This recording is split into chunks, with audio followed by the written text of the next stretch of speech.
Hi students, happy morning to everyone. Corona days எல்லோரும் வீட்டில் இருப்பீங்க. கொரோனா நிறையா ஸ்ப்ரெட் ஆகிட்டு இருக்குது. கவனமாக இருங்க. தேவையில்லாமல் வெளியில் போக வேண்டாம்.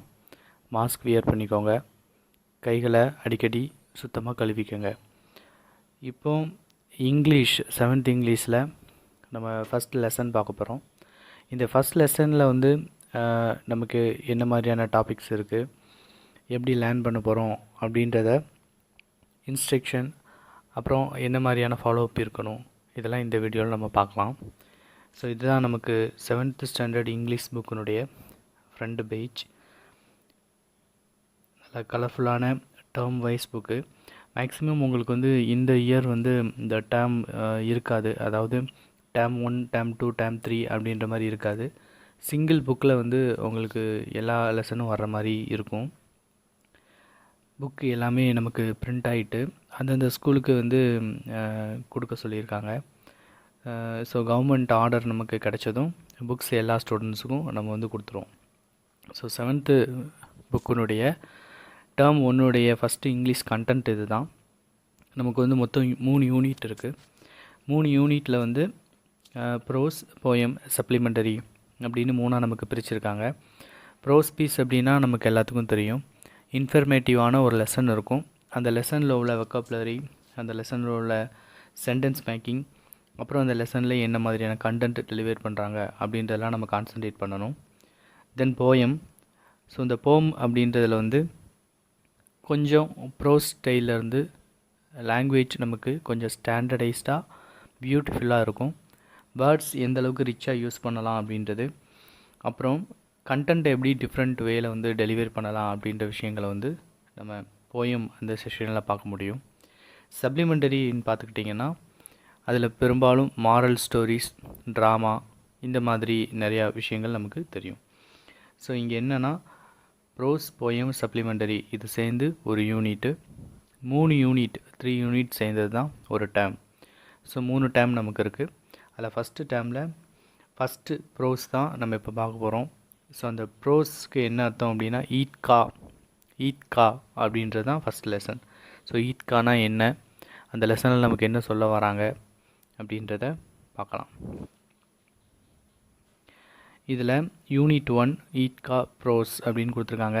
ஸோ இந்த ஃப்ரண்ட் பேஜ்லேயே நமக்கு பார்த்தோம் அப்படின்னா ஃபெஸ்டிவல்ஸ் பற்றி நிறையா வந்து ஃபோட்டோஸ் கொடுத்து அந்த ஃபெஸ்டிவல்ஸ் என்னென்னலாம், அதனுடைய நேம் என்ன அப்படின்றத ரைட் பண்ணணும் அப்படின்னு போட்டிருக்காங்க. ஸோ இங்கே வந்து ஒவ்வொன்றும் அவங்களுக்கு ஒரு எக்ஸாம்பிள் கொடுத்துருக்காங்க. ஒரு தீபம் எரியுது. ஸோ அந்த தீபத்துடைய நேம் வந்து தீபாவளி அப்படின்ற மாதிரி நம்ம அந்த ஃபெஸ்டிவல் சொல்லிக்கலாம். நெக்ஸ்ட்டு வந்து பொங்கல், கிறிஸ்மஸ், ஓணம், இந்த மாதிரி இந்தியாவில் நமக்கு தெரிஞ்ச ஃபெஸ்டிவல்ஸ் என்னென்ன அப்படின்றதெல்லாம் நம்ம இங்கே நேம் பண்ணிக்கலாம். அப்போது இந்த ஈத்காக்கும் இதுக்கும் என்ன சம்மந்தம் அப்படின்னா, ஈத்கா அப்படின்றதும் முஸ்லீமில் கொண்டாடக்கூடிய ஒரு பண்டிகை தான். என்ன பண்டிகை அப்படின்னு பார்த்துக்கிட்டோம் அப்படின்னா, திறந்த வெளியில் வந்து அவங்க தொழுகை நடத்துவாங்க. அந்த தொழுகை நடத்தக்கூடிய ஒரு நாள் நோன்பு இருந்து அந்த நாள் வந்து அவங்க தொழுகை நடத்தி திருவிழா மாதிரி கொண்டாடுவாங்க. அதுதான் அந்த ஈத்கா அப்படின்னு நம்ம சொல்கிறது. ஸோ இந்த லெசனில் வந்து நமக்கு கண்டிப்பாக ஈத்கா அப்படின்ற பண்டிகை அப்படின்றத பற்றி சொல்கிறாங்க. ஸோ அன்றைய தினத்தில் என்ன நடக்குது, ஸோ அன்றைய தினத்தில் இந்த பிக்சர் பார்க்கும்போதே தெரியுது. ஒரு சின்ன பையன் நிற்கிறான். அவனுடைய ட்ரெஸ்லாம் கொஞ்சம் அங்கங்கே கிழிஞ்சிருக்கு, பழைய ட்ரெஸ்ஸாக இருக்குது. அங்கே ஒரு வயசான ஒரு கிராண்ட்மா மாதிரி இருக்காங்க. ஸோ இவன் ஏதோ வாங்கிட்டு வந்து அந்த கிராண்ட்மாவுக்கு கொடுக்குறான். அவங்க அதை பார்த்து கொஸ்டின் பண்ணுற மாதிரி ஒரு பிக்சர் இருக்குது. ஸோ இந்த பிக்சரே இந்த ஸ்டோரியை நமக்கு வந்து கொஞ்சம் சொல்கிற மாதிரி இருக்குது. ஓகே, லெசனுக்குள்ளே போகலாம். How wonderful and beautiful was the morning of it. The trees looked greener, the field more festive, the sky had a lovely pink glow, the sun seemed brighter and more dazzling than before to wish a world a very happy Eid. So அந்த ஈத் அப்படின்றது அந்த ஈத்கா அப்படின்று சொல்லக்கூடிய தொழுகை பெருநாள் அப்படின்ற அந்த festival டேவை வந்து மென்ஷன் பண்ணுது. அன்றைய நாள் எப்படி இருக்குது அப்படின்னா ஒண்டர்ஃபுல் அண்ட் பியூட்டிஃபுல்லாக இருக்குது. அந்த மார்னிங்கே வந்து அவ்வளோ பிரைட்டாக, ட்ரீஸ் எல்லாமே வந்து அவ்வளோ க்ரீன் கலரில் பசுமையாக, ஸ்கை எல்லாம் வந்து லவ்லி பிங்க் க்ளோ கலரில் ஒரு ஃபெஸ்டிவல் லுக்கு அந்த ஃபீல் கொடுக்குற மாதிரி அந்த காலை தினம் இருக்குது அப்படின்னு சொல்கிறாங்க. அடுத்து பார்த்தோம் அப்படின்னா, the village was filled with excitement, every one was up early to go to Eidgah. அந்த வில்லேஜே வந்து நல்ல ஒரு எக்ஸைட்மெண்ட்டோடு இருக்குது. எல்லாருமே காலையிலேயே சீக்கிரம் எழும்பி தொழுகை பண்ணுறதுக்காக வந்து அந்த ஒரு திறந்த வெளியில் வந்து தொழுகை நடத்துறதுக்காக ஒரு இடம் ஏற்பாடு பண்ணியிருப்பாங்க. அந்த இடத்துல வந்து ஒரு ஃபெஸ்டிவல் மாதிரி எல்லா ஷாப்ஸ், ஸ்வீட் ஷாப்ஸு, அப்புறம் வந்து நம்ம ஏதாவது திங்ஸு சின்ன பிள்ளைங்க வாங்குறதுக்கு அந்த மாதிரி திருவிழா கடைகள் எல்லாமே போட்டிருக்கக்கூடிய ஒரு பிளேஸ் மாதிரி இருக்கும். அங்கே எல்லாருமே அதிகாலையிலே எழும்பி தொழுகையை முடிச்சுட்டு வரதுக்காக கிளம்பிட்டு இருக்காங்க. The boys were more excited than the others.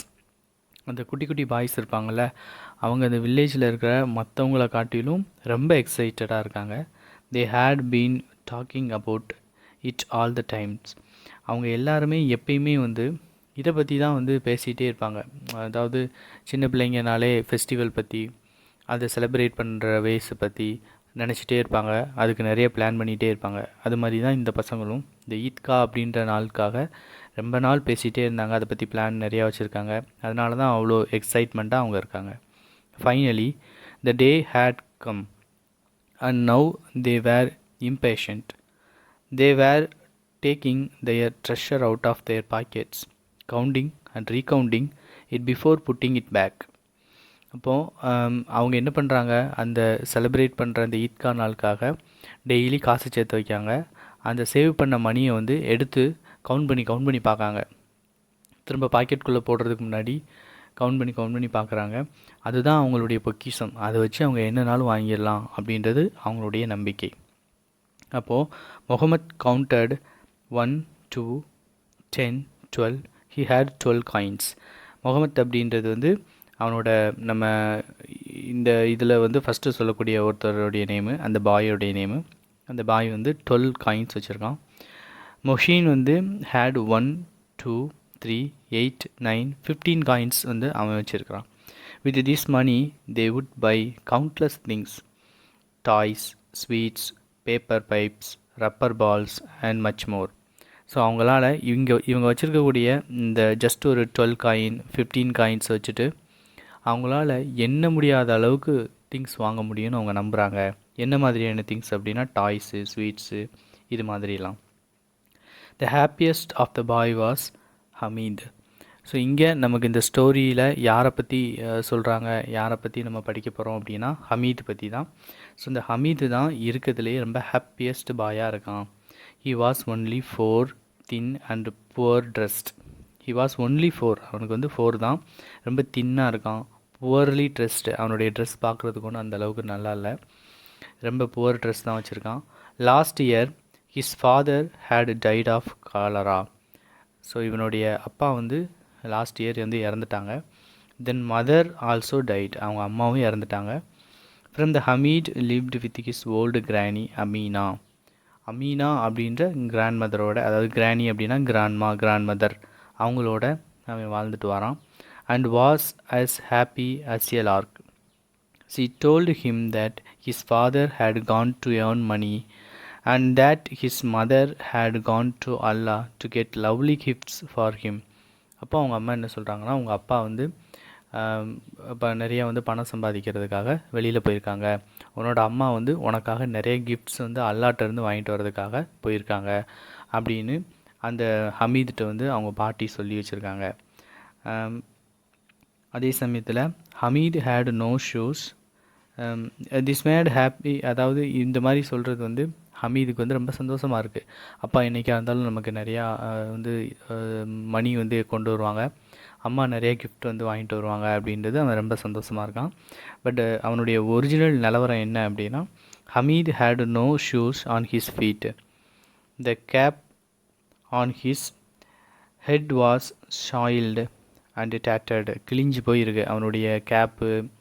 முஸ்லீம் எல்லாருமே தலையில் கேப் வைப்பாங்க இல்லையா, அந்த கேப்பு, அவனுடைய ட்ரெஸ் எல்லாமே ரொம்ப கிழிஞ்சு ரொம்ப பழசாக இருக்குது. அவன் கால்களுக்கு ஷூ கூட இல்லை. He knew that his father would come back with sacks full of silver and his mother with gifts from Allah. Then he would have more than Muhammad, Nohin, Nuri and Sami. இந்த boys எல்லாருமே இவனுடைய friends. அவங்க அப்பாவும் அவங்க அம்மாவும் திரும்ப வந்தாங்க அப்படின்னா இவங்க எல்லாத்த விட அவங்ககிட்ட நிறையா காசு இருக்கும், அவங்ககிட்ட இது எல்லாமே நிறைஞ்சிருக்கும். ஸோ அப்பா அம்மா ஒரு நாள் வருவாங்க அப்படின்ற ஒரு நம்பிக்கையிலேயே அவன் இருக்கிறான். Hamid's granny Amina was sad. It was Eid and she did not have even a handful of grains. அன்றைக்கி வந்து ஒரு நல்ல நாள் இருந்தால் கூட அந்த நல்ல நாளில் கூட அவங்கக்கிட்ட வந்து கிரைன்ஸ், அதாவது ஒரு கையளவு தானியம் கூட அன்றைக்கி சமைச்சு சாப்பிட்றதுக்கு இல்லை. யாருக்கு அப்படின்னா அவங்களுடைய பாட்டி. அதனால் அந்த கிராணி ஹமீதோட வந்து கிராணி வந்து ரொம்ப சேடாக இருக்காங்க. If only her son were there it would have been a different kind of eat. அந்த ஹமீதோட அப்பா மட்டும் உயிரோடு இருந்திருந்தாங்கன்னா கண்டிப்பாக இந்த ஈத்கா வந்து ஒரு வேறு விதமாக நல்ல விதமாக செலிப்ரேட் பண்ணக்கூடிய ஒரு இதாக இருந்திருக்கும். Hamid went to his grandmother and said, "Granny, I will be the first to get back. Don't worry." அப்போ இந்த ஈத்காவில் வந்து நிறையா கூட்டம் வரும், நிறையா பேர் ஃபேமிலியோடு போவாங்க. இந்த டைமில் வந்து ஹமீத் எப்படி தனியாக நம்ம அனுப்பி வைக்க முடியும் அப்படின்னு யோசித்துட்டு அவங்க ஹமீதை அனுப்புறதுக்கு யோசிக்கிறாங்க. பட் ஹமீத் என்ன சொல்கிறான் அப்படின்னா, கிராணி நீ ஒன்றும் கவலைப்படாத, நான் முதல் ஆளாக போயிட்டு வீட்டுக்கு சீக்கிரம் ஃபஸ்ட் ஆளாக ரிட்டர்ன் வந்துடுவேன், நீ ஒன்றும் கவலைப்படாத அப்படின்னு சொன்னோடனே Amina was worried. Other boys were going out with their fathers. How could she let him go to the fair all by himself? அப்போ எல்லாரும் அவங்க அப்பாவோட போகிறாங்க, இவனை மட்டும் எப்படி நம்ம தனியாக அனுப்புறது அப்படின்னு அவங்க யோசிக்கிறாங்க. Hamid left with the other boys. Hamid was like one with wings on his feet. They ran ahead of the elders and waited for them under a tree. உடனே அவங்க பாட்டி தனியாக அனுப்புறதுக்கு பயந்தாலும் பரவாயில்ல நான் போயிட்டு வரேன்னு சொல்லிட்டு காலில் ரெக்கையை கட்டிட்டு பறக்கிற மாதிரி ஓடி வந்துட்டான். ஊருக்கு அவுட்டரில் ஒரு மரத்துக்கு கீழே எல்டர்ஸ் பசங்க எல்லாம் இவனுக்காக அங்கே வெயிட் பண்ணிகிட்ருக்காங்க. அவங்களோட இவன் போய் ஜாயின் பண்ணிக்கிறான். தே ரீச்டு த சப்ஸ்பப்ஸ் அப்படி ஆஃப் த டவுன், அதாவது சப்ஸ்பப்ஸ்னால் அந்த ஊரோட அவுட்ஸ்கர்ட்ஸ் அப்படின்னா ஊருக்கு வெளியில், ஊரை விட்டு தாண்டி கொஞ்சம் தூரத்தில். On both side of the road were big houses of the rich. அந்த ரோட்டுக்கு அந்த பக்கமும் இந்த பக்கமும் பார்த்தீங்கன்னா நல்ல ரிச் ஹவுசஸ்லாம் இருக்குது. இந்த gardens mango and lychee trees were full of fruits. அந்த அங்கே வந்து கார்டனும் இருக்குது, அதில் வந்து மேங்கோ ட்ரீஸ் இருக்குது, அப்புறம் வந்து லிச்சி ட்ரீஸ் இருக்குது. இதில் ஃபுல்லாக வந்து நல்ல ஃப்ரூட்ஸ் நிறையா பூத்து குலுங்கிட்டுருக்கு. Then they came across the stores of the sweets vendors all decorated so gaily. Every store had sweets filled up in caps mountains. அங்கே இன்னமும் நிறையா அவங்க என்னென்னலாம் பார்க்குறாங்க அப்படின்னா ஸ்வீட்ஸ் ஷாப்ஸு, அப்புறம் வந்து பொம்மைகள் விற்கிற கடைகள், இது எல்லாமே வந்து சூப்பராக டெக்கரேட் பண்ணி வச்சுருக்காங்க. இதெல்லாம் பார்க்கும்போதே அவங்களுக்கு வந்து மனசில் ரொம்ப சந்தோஷமான ஒரு ஃபீல் வருது. சாக்லேட்ஸு, ஸ்வீட்ஸு, இது எல்லாத்தையும் மவுண்டெயின் மலை மாதிரி குமிச்சு அந்த இடத்துல வச்சுருக்குறாங்க. ஸோ இது செக்ஷன் 1. நமக்கு இந்த ஈத்கா அப்படின்ற லெசனில் வந்து 3 செக்ஷன் கொடுத்துருக்காங்க. அதில் ஃபஸ்ட்டு செக்ஷன் இது தான். ஸோ இந்த ஃபஸ்ட்டு செக்ஷனில் ஹமீது, அவனுடைய கிராணி. ஹமீதுக்கு அப்பா அம்மா 2 பேரும் கிடையாது. அது வந்து ஈத்காவுடைய ஒரு திருநாள். அந்த திருநாளுக்கு போகிறதுக்கு ஹமீதுகிட்ட மிக குறைவான பணம் தான் இருக்குது. அவங்க வீட்டில் ஒரு கைப்பிடி அரிசி கூட இல்லை அன்னைக்கு. ஸோ இந்த கவலைகள் இவனுடைய அவங்க அப்பா அம்மா இல்லைனாலும் வீட்டில் வந்து காசு இல்லைன்னா கூட ஹமீது எந்த அளவுக்கு ஹாப்பியாக இருக்கான். அவன் திரும்ப அந்த ஃபெஸ்டிவலுக்கு போனானா அந்த ஃபெஸ்டிவலில் என்ன நடந்தது, அந்த ஃபெஸ்டிவலில் அவன் வச்சுருக்க காசை வச்சு அவனால் எதுவும் வாங்க முடிஞ்சதா அப்படின்றதெல்லாம் நமக்கு செக்ஷன் 2, செக்ஷன் 3 நமக்கு சொல்கிறாங்க. ஸோ இன்றைக்கி இந்த செக்ஷன் 1 நம்ம பார்த்துருக்கோம். இந்த செக்ஷன் 1 இந்த டெக்ஸ்ட் வச்சேவும் ஓரளவுக்கு ரீட் பண்ணி பாருங்கள். இதில் ஏதாவது டவுட் இருந்துச்சு அப்படின்னா நம்மளுடைய 7th ஸ்டாண்டர்ட் வாட்ஸ்அப் குரூப்பில் கேட்கலாம். இதில் உள்ள டிஃபிகல்ட் வேர்ட்ஸ்லாம் அண்டர்லைன் பண்ணி படிங்க. செக்ஷன் 1, செக்ஷன் 2 இதெல்லாம் நம்ம கம்ப்ளீட் பண்ணதுக்கப்புறம் இதிலேருந்து சினிம்ஸ், ஆன்டனிம்ஸ், 2 மார்க் கொஸ்டின்ஸ், 1 வேர்ட்ஸ் இது எல்லாமே நம்ம செப்பரேட் வீடியோவில் பார்ப்போம். இதுக்கு உண்டான டெஸ்ட்டும் நடக்கும். ஸோ ஸ்டூடெண்ட்ஸ் லீவ் நாட்களை வேஸ்ட் ஆக்கிடாதீங்க. இது எல்லாமே நீங்கள் கற்றுக்க வேண்டிய ஒரு டைம். இந்த டைமில் எல்லா புக்ஸ் உங்கள் கையில் இல்லைனா கூட இந்த வீடியோஸில் உள்ள இந்த இந்த இந்த ஒரு கிளாரிட்டியே நமக்கு போதுமானது. இதில் உள்ள டெக்ஸ்ட்டையும் நீங்கள் ரீட் பண்ணி பாருங்கள். டைம் வேஸ்ட் பண்ணாமல் ரீடிங் ஹேபிட்ஸு, ரைட்டிங் ஹேபிட்ஸு இதை வளர்த்துக்கோங்க. எந்த டவுட் இருந்தாலும் இந்த வீடியோவுக்கு கீழே கமெண்ட்ஸ்லையோ அல்லது நம்மளது வாட்ஸ்அப் குரூப்லேயோ நீங்கள் கேட்கலாம். தேங்க்யூ.